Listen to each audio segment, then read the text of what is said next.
We have warned Canadians about the government's medical assistance in dying legislation. Bottom line, Mr. Speaker, literally life or death legislation deserves thorough review. Mr. Speaker, we must ensure vulnerable people are protected.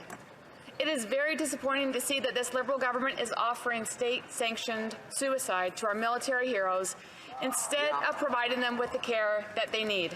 This is so wrong on so many levels. Mr. Speaker, will this Prime Minister please press pause on this deeply flawed legislation? Honourable Prime Minister.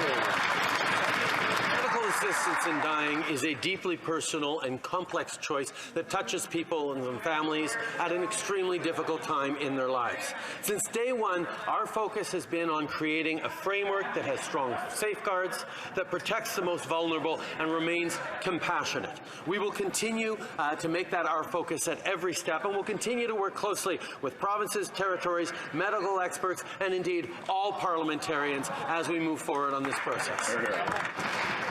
The Honourable Member for Chilliwack Hope.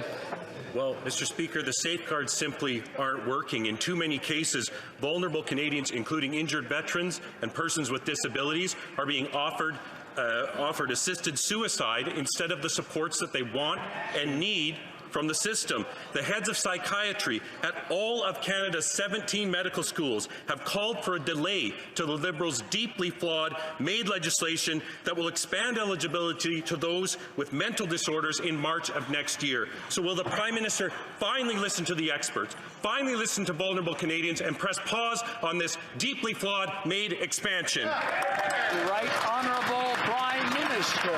Mr. Speaker, the safety and security of our most vulnerable must remain at the forefront of our considerations. We need to be careful and thoughtful in our approach at every step.